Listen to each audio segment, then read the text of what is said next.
abajo. Recording in progress. Hola, buenas noches. ¿Cómo están? Hola, buenas noches. ¿Cómo están? ¿Todos bien? ¿Todo bien? ¿Cómo andan las reuniones? Y andan. Despacito andan. Despacito. Despacito. Con un poco de cuidado, de cariño. Cuidándome un poquito. Vamos a andar bien. Vamos a andar bien. ¿Todos ustedes bien? Bien, gracias a Dios, bien. Bueno. Acá veo las letras, pero no te veo tu figura. Dice, No, el anfitrión está grabando esta reunión. Sí, poné a aceptar. Te pide a vos que confirmes, que aceptás eso. Salir de la reunión. Dice, entendido. Entendido, vos ponés ahí. Entendido. Ahí está, ahí te veo. Muy bien. Bueno, es una alegría verte y saber que va mejorando. Gracias, Ramiro. ¿La familia bien? Todos bien. Por suerte, Bueno, todos bien. bueno, me alegro. ¿Cómo estás, Alexis? Todo bien, Dani. Gracias a Dios, bien. ¿Usted cómo anda? Bien, todo bien. Gracias a Dios, bien. También. Me alegro mucho. Bueno. Vamos a esperar un poquitito más, ¿sí? Sí. Igual, Alexi no se ve la figura. No, Alexis tiene la cámara apagada. Muchas veces se pone la cámara. Ahí lo ves. Alex, ¿Cómo anda? ¿Del domingo para hoy bien? Bien. Gracias a Dios, bien. Bueno, me alegra. Yo me alegro por usted también. Esperando el sábado. Sí, esperan sábado. Oye, miércoles. A comer una empanada el sábado. Sí. Vamos a comer. A escuchar un poco de música. Sí, si Dios lo permite. vamos a comer, a cantar y a bailar. Nos amanecemos ahí. Sí.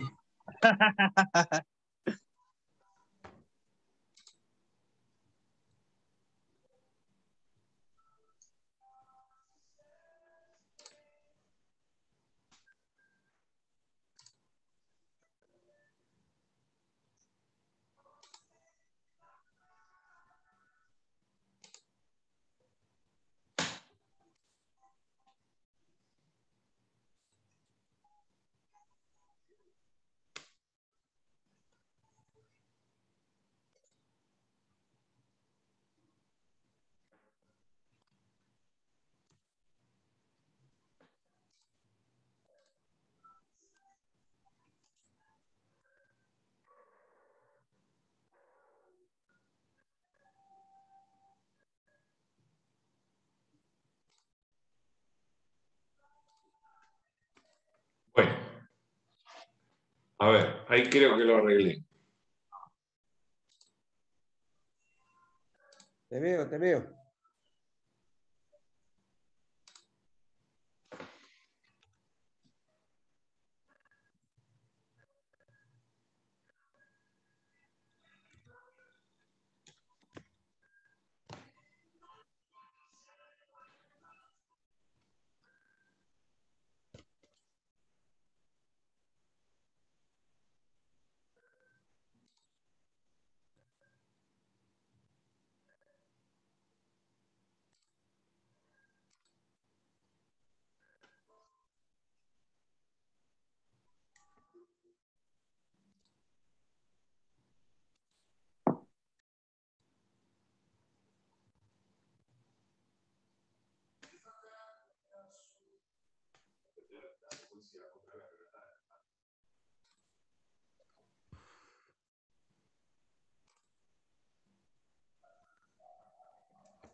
Muy bien.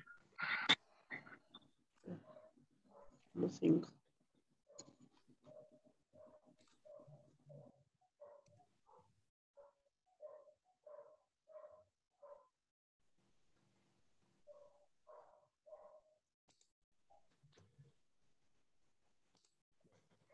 Vamos a ver. Hola Norma, ¿cómo estás? Lourdes. Hola, Dani. ¿Cómo están? ¿Todo bien? Sí, yo tuve un día largo. Ajá. ¿Largo y complejo? Sí, tal cual. Bueno, cosas de la Acá vida, estamos. pero acá Sí, estamos sí. parados. Acá estamos. Bueno, ya que estamos, hacete una oración, ¿te parece? Amén. Y dejemos todo lo que traemos, todas nuestras cargas, y vamos a abrir nuestro corazón a escuchar un poco de la palabra. ¿Les gusta la idea? Amén. Dale, Norma. Bueno. Señor Dios,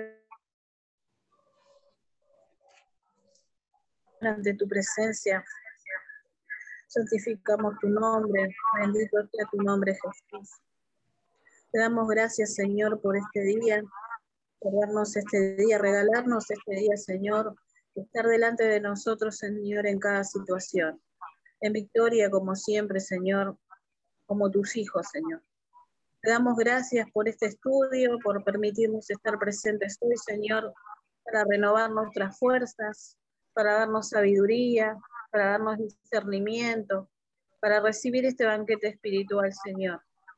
Te pido bendición sobre Daniel, al quien vos pusiste delante de esto, Señor, para Amén. que todo lo que vos pongas en su boca, Señor, pueda llegar a nuestros corazones y a nuestro discernimiento, a nuestro entendimiento, papá, para poder ser buenos soldados en esta batalla, Señor. Porque somos tus soldados, Señor, porque vos sos el Dios, Señor, el guerrero, Señor todopoderoso, Señor, el capitán, Señor, de esta batalla y al cual nosotros seguimos. Te damos gracias, Señor, por habernos mirado y por habernos puesto tu mirada sobre nosotros, porque nada somos sin vos, Señor. Te damos Amén. gracias, dejamos tu estudio en tus manos, Señor, que hagas un vallado alrededor, que nada interrumpa, que nada altere, Señor, el propósito de esta reunión y que tus ángeles y querubines, Señor, estén alrededor apostando alrededor de Daniel y de cada uno de los que se congregan hoy para poder recibir tu palabra, Señor. Amén. Te damos gracias por todo y dejamos todas nuestras cargas, como dijo Daniel, en tus manos, Señor, Amén. para sentirnos livianos, para descansar en vos, Señor, y poder recibir este refrigerio que ahora nos da, Señor. Te damos gracias por todo en el nombre poderoso de Jesús. Amén. Amén. Amén. Bueno, chicos, les voy a pedir un favor. Ustedes silencien, si es posible, los micrófonos de cada uno, así cualquiera que quiera preguntar, me pregunta, ¿sí? Y paro, hoy vamos a tocar un tema bastante lindo, extenso también, pero que cierra la tercera persona de la Trinidad. El tema de hoy es el Espíritu Santo, ¿sí? Y vamos a ver cómo hacemos para poder pasar las diapositivas. Me esperan un segundo. Ahí estamos. Bueno, introducción. El Espíritu Santo dice que es la tercera persona de la Trinidad, como decíamos, ¿sí? ¿Nos acordamos de las veces anteriores que el Antiguo Testamento estaba escrito en hebreo, ¿sí? Y el Nuevo Testamento está escrito en griego, porque el Nuevo Testamento se escribió unos años después de la muerte de la crucifixión de Cristo, ¿sí? Y el idioma predominante era el griego. Entonces, el Espíritu Santo se encuentra en el hebreo con el nombre de Ruach y en griego con la palabra neuma. Las dos cosas significan viento o espíritu. Ruach puede ser, en hebreo, puede ser combinado con otros nombres. Si nos acordamos, Dios en hebreo era llamado Elohim, entonces podríamos decir, como lo nombra en el hebreo original, en Génesis 1:2, Ruach Elohim. Eso se refiere a un nombre en el cual está traducido como el Espíritu de Dios, ¿sí? Y en el Nuevo Testamento, Neuma es algo así como espíritu, aire, soplo, aliento, ¿sí? Y aparece aproximadamente unas 500 veces o más nombrado en el Nuevo Testamento. Como característica, bueno, el Espíritu Santo testifica la verdad. Es la guía, ¿sí? Es la fuente de testimonio y de revelación para cada uno de nosotros. Es aquella guía que nos ayuda a tomar decisiones, nos protege de los peligros físicos, de los peligros espirituales, ¿sí? El Espíritu Santo es su poder o fuerza en acción. Dice Lucas 1:35. Respondiendo el ángel le dijo, el Espíritu Santo vendrá sobre ti y el poder del Altísimo te cubrirá con su sombra, por lo cual también el santo ser que nacerá será llamado Hijo de Dios. ¿Sí? O sea, Dios envía a su Espíritu, proyecta, dirige su energía hacia un lugar concreto para que se cumpla su voluntad. Hay una frase al final que está resaltada que dice, el Padre es el ejecutivo, el Hijo es el arquitecto y el Espíritu Santo es el contratista. ¿Sí? ¿Cómo es la persona del Espíritu Santo? Así como estudiamos a Dios a través de su persona, estudiamos a Cristo a través de su persona, también vamos a estudiar al Espíritu Santo a través de su persona. Punto número 1, posee inteligencia. ¿Sí? Primera de Corintios 2, 10, 11, dice, pero Dios nos las reveló a nosotros por el Espíritu, porque el Espíritu todo lo escudriña, aún lo profundo de Dios, porque ¿quién de los hombres sabe las cosas del hombre, sino el Espíritu del hombre que está en él? Así tampoco nadie conoció las cosas de Dios, sino el Espíritu de Dios. El Espíritu tiene una mente. ¿Sí?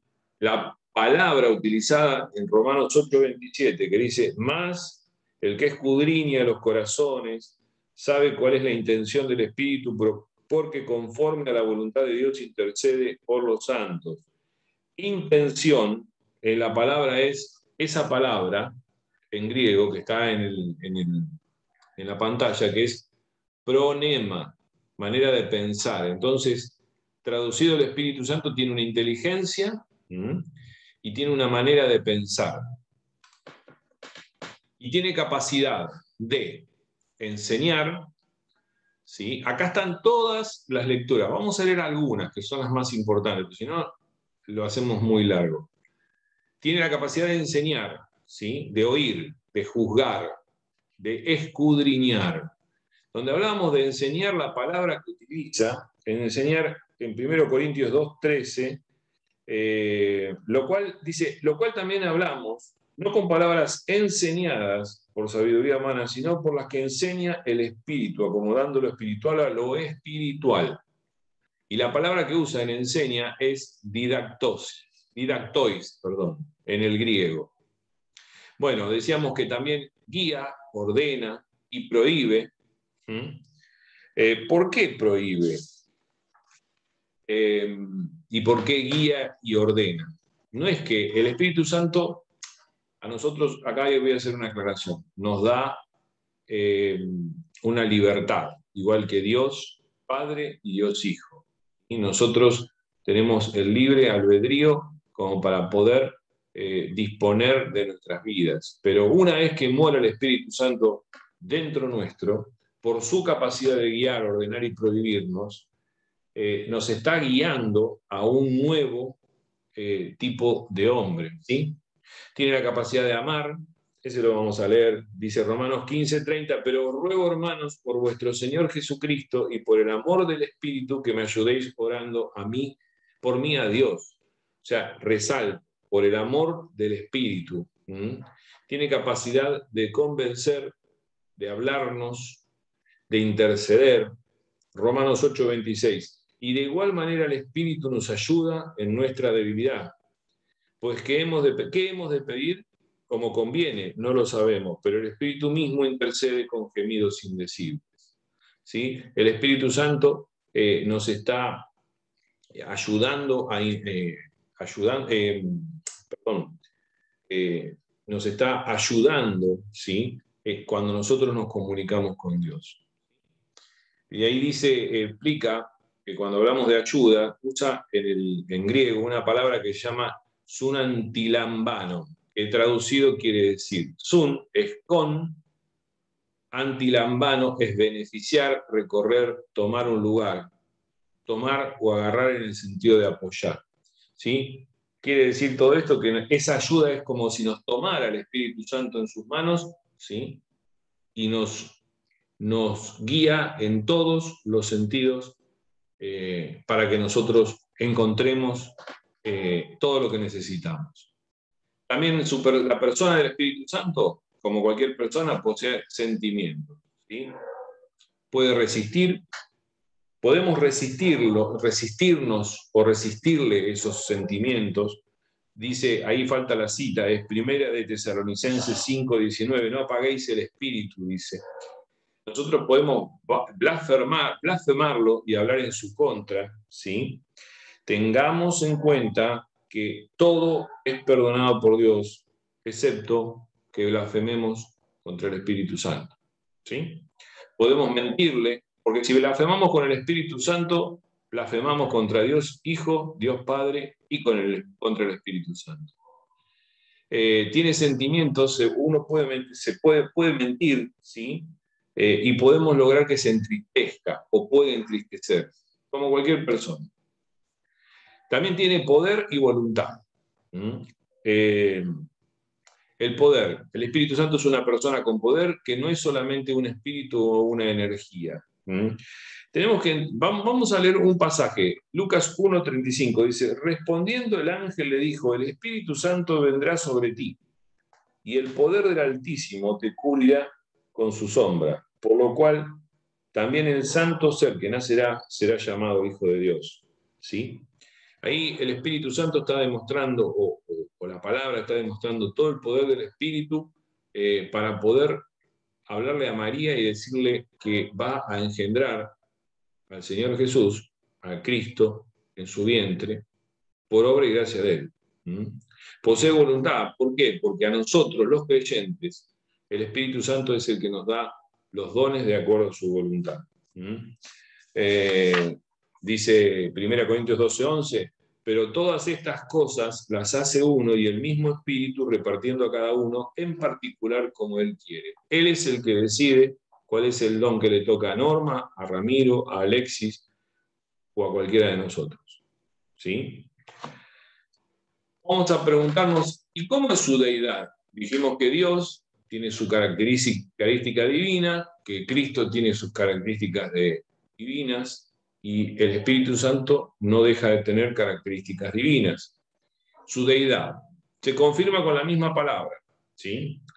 Si nosotros leemos Isaías 6, del 8 al 9, y lo comparamos con Hechos 28, 25, 26, vamos a ver que hay una similitud y que en los dos textos, en Isaías, dice, después oí la voz del Señor que decía, ¿a quién enviaré? ¿Y quién irá por nosotros? Entonces respondí yo, heme aquí, envíame a mí.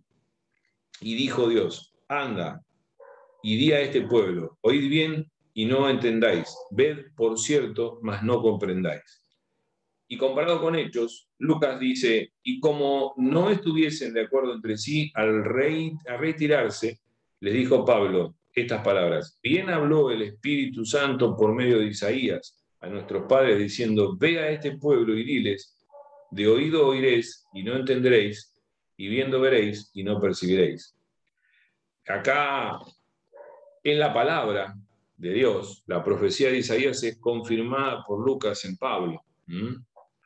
También su deidad o su divinidad la vemos en los nombres. Puede ser llamado Dios, ¿sí? Puede ser llamado Señor, ¿sí? O puede ser llamado Santo. Esto está mal hecho. Los 3 puntos son que sea llamado Dios, que sea llamado el Señor o que sea llamado Santo. Vamos a leerlos. Como Dios, 1 Corintios 3:16 dice: ¿no sabéis que sois templo de Dios y que el Espíritu de Dios mora en vosotros? Es el Señor, ¿sí? Es también conocido como el Señor.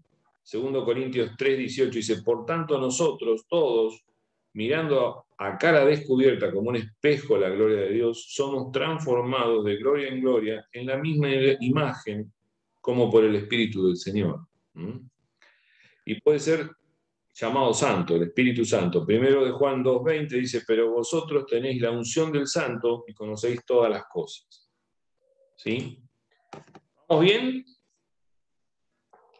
Seguimos. ¿Cuáles son los atributos? Sí. Sí.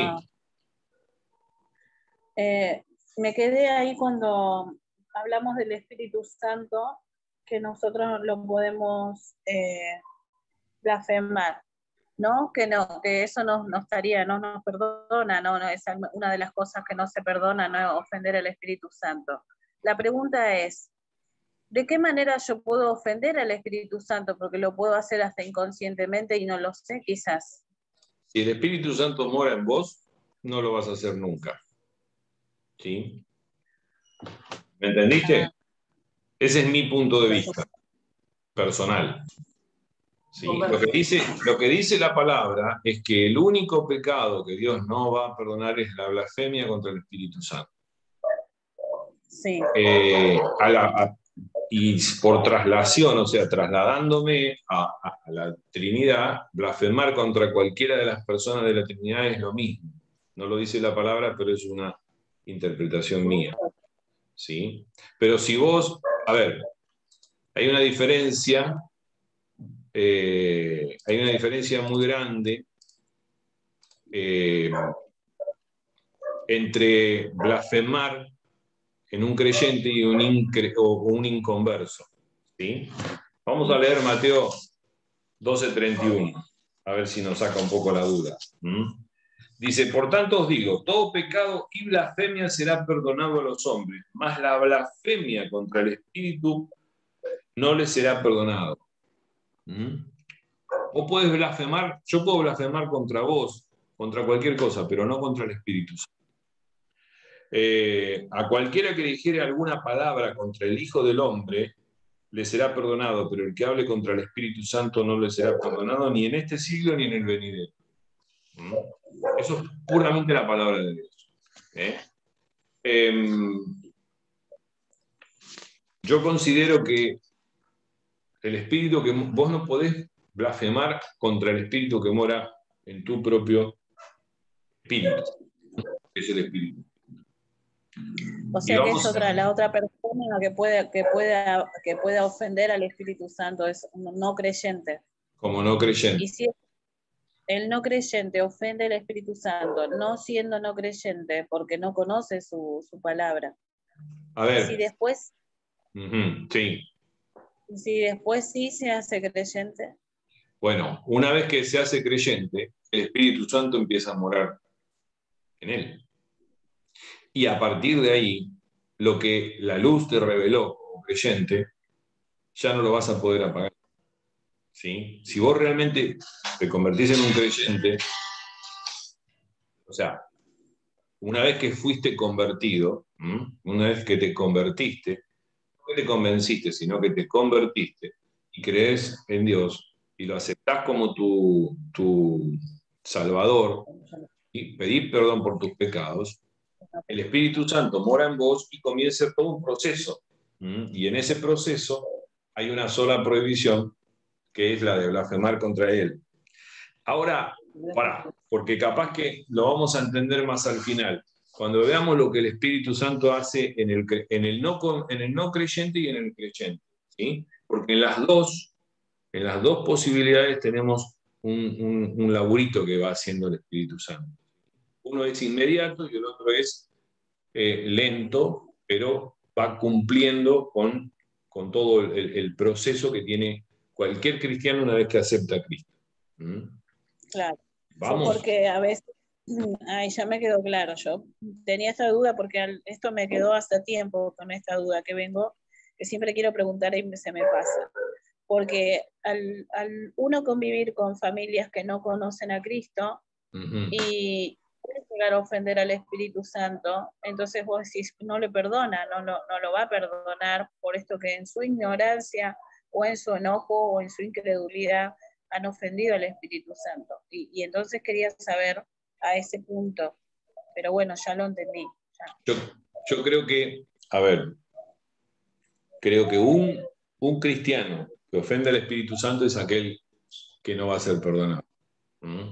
Pero una persona que no está en Cristo, no, el amor de Dios es tan grande que no va a dejar de perdonarlo, de traerlo, ¿sí? Y de hacer el proceso de conversión que hizo en cualquiera de nosotros, que hizo en vos, en Ramiro, en mí, en cualquiera. Antes, por ahí lo podíamos hacer y hoy no lo podemos hacer. No podemos constrictar, no podemos blasfemar lo que vive en nosotros, ¿sí? En cambio, los otros sí. ¿Me entendés? No. Y van a ser perdonados. Clarísimo. Bueno, quedó muy claro. Gracias. Después te voy a mandar un apunte, que se los voy a mandar a todos, ¿sí? Con este punto específico. Que lo voy a buscar y se los voy a mandar. Bueno, gracias. Continuamos. Los atributos, así como vimos los atributos de Dios, los atributos de Cristo, vamos a ver los atributos del Espíritu Santo. Y son muy similares. El Espíritu Santo es omnipresente, está en todos lados, es omnisciente, todo lo sabe, y es omnipotente, es el que tiene todo el poder, ¿sí? Ahí están los pasajes que podemos leer. También dice que es verdadero, ¿sí? Es eterno, que es santo y es el dador de la vida. Romanos 8:2, con respecto a este último punto, dice, porque la ley del Espíritu da vida en Cristo Jesús, me ha librado de la ley del pecado y de la muerte. Que es verdadero, dice la primera carta de Juan, en el capítulo 5, versículo 6, dice, este es Jesucristo que vino mediante agua y sangre, no mediante agua solamente, sino mediante agua y sangre, y el Espíritu es el que da testimonio, porque el Espíritu es la verdad. Lo vemos a través de sus hechos, ¿sí? El Espíritu Santo es el creador del mundo, porque dicen en Génesis 1:2, y la tierra estaba desordenada y vacía, y las tinieblas estaban sobre la faz del abismo, y el Espíritu de Dios se movía sobre la faz de las aguas, ¿sí? Es inspirador de la palabra. Ya vamos a llegar a este punto. Él inspira la palabra, ¿sí? De Dios. Vamos a llegar en un ratito. Engendró al Señor, ¿sí? Lucas 1:35, respondiendo el ángel le dijo, el Espíritu Santo vendrá sobre ti, le decía el ángel a María, y el poder del Altísimo te cubrirá con su sombra, con lo cual también el santo ser, Cristo, va a nacer y se será llamado Hijo de Dios. Convence al mundo. Cuando Él venga, convencerá al mundo del pecado, la justicia y el juicio, y de juicio. También santifica. En este lugar el Señor es su vicario. Es vicario. Para los católicos es el ayudante del Papa, el ayudante del cardenal. Bueno, vamos a ponerlo en contexto, según cómo lo busquemos. Vamos a llevarlo a nuestra iglesia. La función del vicario sería la de ayudar al pastor en la tarea pastoral cuando él no puede hacerla, porque está muy sobrecargado, o que se debe acentuar, ¿sí? Entonces el Espíritu Santo es el ayudante, sería. Es el ayudante en cada una de los actos de Dios. Dice, y yo rogaré al Padre y os daré otro consolador para que esté con vosotros para siempre. Cristo antes de de subir a los cielos, le deja la promesa de un consolador. También el Espíritu Santo es una de las autoridades de la iglesia. Leemos ahí muchos versículos ahí de Hechos, ¿sí? Vamos al primero, al 13:1-3, dice: había entonces en la iglesia que estaba en Antioquía profetas, maestros, Bernabé, Simón, el que se llamaba Niger, Lucio de Cirene, ¿sí? Etcétera, etcétera, etcétera. Y ayunando, dijo el Espíritu Santo: apartadme a Bernabé y a Saulo para la obra que los he llamado. Entonces, es una de las autoridades de la iglesia. Es el que dota al creyente, ¿sí?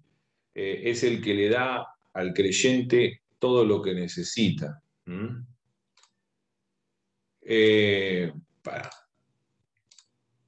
También lo vemos en su relación trinitaria, o sea, en la relación en la Trinidad. Es un coigual con el Padre y con el Hijo. Son tres personas distintas y un solo Dios. Si quieren podemos leer Santiago 2:19. ¿Tú crees que Dios es uno? Bien, haces. Y también los demonios creen y tiemblan. Y en Mateo dice: id y haced discípulos en todas las naciones, bautizándolo en el nombre del Padre y del Hijo y del Espíritu Santo. Y aparte, que sea igual o coigual con el Padre y el Hijo es reconocido en el apóstol Pablo en la segunda carta de Corintios, ¿sí? También en la relación trinitaria lo vemos siendo identificado su nombre con el de las otras tres personas, porque también es llamado Espíritu Santo, o Espíritu de Dios, o Espíritu del Hijo. Y también lo vemos siendo el enviado del Padre y del Hijo, ocupando el lugar de ellos. Por ejemplo, en Juan 14:16, ¿sí? Juan 14 dice: y yo rogaré al Padre y os daré otro consolador para que esté en vosotros para siempre. Y 15:26 dice: para cuando venga el consolador, a que yo os enviaré del Padre, el Espíritu de verdad, el cual procede del Padre, y él dará testimonio acerca de mí. O sea que el Espíritu Santo es el enviado del Padre y del Hijo para que ocupen el lugar de ellos, ¿sí? O sea que tiene un mismo nivel en todo sentido con el Padre y con el Hijo, y aparte, la palabra del Espíritu Santo para el libro de Hebreos también es la palabra de Dios, ¿sí? Vamos a hacer un parate acá. Es muy importante el concepto de que nosotros no creemos en un Dios único, sino en un único Dios en tres personas, ¿sí? Y vamos a profundizar en la próxima clase en este punto, en la Trinidad, ¿sí? Porque si estudiamos a Dios por separado, a Cristo por separado, y el Espíritu Santo por separado, vemos que son muy similares, porque el concepto es que es una sola persona, son tres personas en un solo Dios. Nosotros somos monoteístas, un solo Dios, pero ese Dios está en tres personas que tienen una relación entre ellos perfecta y que uno es igual en todos sus atributos al otro. ¿Cuáles son los símbolos y la tipología del Espíritu Santo? Bueno, vamos a definir las dos cosas. ¿Qué es un tipo? Lo dijimos la semana pasada. Según un teólogo que se llama Rier, que tiene un libraco así grandote que es un diccionario, dice que tipo es una ilustración, una persona, un lugar, un objeto, un oficio.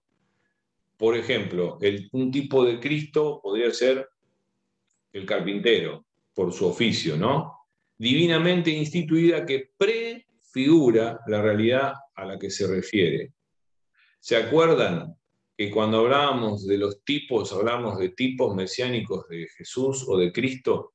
Que este mismo autor había encontrado, creo que 50 y pico de tipos de Cristo. Bueno, entonces el tipo es una ilustración, sea una persona, un lugar, un objeto, un oficio, lo que sea, que representa y prefigura lo que nosotros nos imagina, lo que nosotros vamos a ver. En el caso del Espíritu Santo, el tipo va a ser determinada ilustración que nos lleva a saber que ese es el Espíritu Santo. Que es un símbolo, algo real y visible que representa algo que es invisible. ¿Qué es invisible? El Espíritu Santo. Entonces, lo vamos a simbolizar en algo que es real y visible, a causa de alguna relación o asociación entre lo que nosotros queremos simbolizar, ¿sí?, y ese elemento. Entonces vamos a algunos ejemplos. El aceite. ¿Qué quiere decir o qué significa el aceite? El aceite significa sanidad, iluminación y refresco. Ahí están las citas. En el apunte a cada cita yo le puse al lado el texto. ¿Qué, Norma? Que el aceite es algo que también lo tengo ahí pendiente porque cuando sanan o cuando curaban en el Antiguo Testamento se usaba mucho el aceite para sanar o para ungir, pero hoy actualmente en algunas iglesias lo siguen usando y en otras no, entonces la pregunta era ¿por qué? ¿Por qué sí en algunas y en otras no? Si todavía se tiene el mismo uso en la actualidad para ungir o para sanar o para lo que sea, ¿no? Hasta las casas a veces, ungen todas las casas por las puertas. Conozco gente de otras iglesias que lo siguen haciendo. Sí, yo también conozco gente de otras iglesias. Yo creo que eso tiene que ver con una cuestión doctrinal. Esto es más simbólico que otra cosa. Pero si vos tenés un poco de aceite en tu casa y vas a ungir la cabeza de tu hijo y vas a orar sobre él, ¿estás haciendo algo que está fuera de lugar? ¿Qué te dice tú? Yo siempre pregunto eso. ¿Te dice que es algo raro o te dice que es algo bueno? Y te lo dejo ahí, porque doctrinalmente hay algunas iglesias que lo hacen. Hay algunas iglesias que preparan aceite específico, súper... yo no lo he hecho nunca. Yo te contesto desde mí, ¿sí? Claro, yo pregunto desde el punto de vista de la Biblia, ¿no? O sea, lo encontramos en el Antiguo Testamento, lo vemos en Levítico, en Éxodo, y la Biblia nos deja esa enseñanza. Yo lo que la pregunta mía es hoy, a partir de que vino Jesús y eso se sigue poniendo en práctica, algunas personas se agarran solamente de iglesias, en realidad, del Antiguo Testamento. Mirá, yo creo que muchas... sí. Mi duda es que es válido hoy esto porque está en la Biblia. Sí, a ver, vos fijate acá una cosa. El aceite dice que es sanidad, iluminación y refresco, pero fíjate que todas las citas son del Antiguo Testamento, excepto una y 2 Corintios 1:21 que dice lo siguiente: y el que nos confirma con vosotros en Cristo, el que nos ungió es Dios. ¿Sí? Entonces yo me pregunto, el que nos unge es Dios, ¿sí? En este momento nos tenemos que pensar muy, muy bien qué es lo que nosotros hacemos como actos, ¿sí? Para que no sean interpretados por otros. Yo te voy a averiguar cuál es la idea doctrinal de la iglesia, porque en este punto, como a mí no me trae mucha, o sea, no creo que la unción sea necesaria un aceite, ¿me entendés? O agua. Claro, más que nada por conocimiento, ¿no? Para tener en claro que sí, que no. Es esa mi duda. Mirá. Sí. Hola. Vale. Hola, ¿qué tal? Buenas noches. ¿Cómo estás, quería dar Ale? mi punto de vista porque... Hola, ¿qué tal? Buenas noches. Quería dar mi punto de vista porque yo vengo fui a la Iglesia Universal un tiempo. Sí. Y ahí, en la Iglesia Universal se da mucho de esto de los aceites, del agua, de la rosa, de la vela, de muchos actos proféticos, ¿no? Según ellos, ¿no? Y agarran un versículo de acá, un versículo de allá y inventan un pretexto sacando de contexto ese versículo, ¿no? Cuando yo salí de ahí, yo aprendí que todos esos actos proféticos que ellos hacían, si bien era un simbolismo de lo que iba a venir,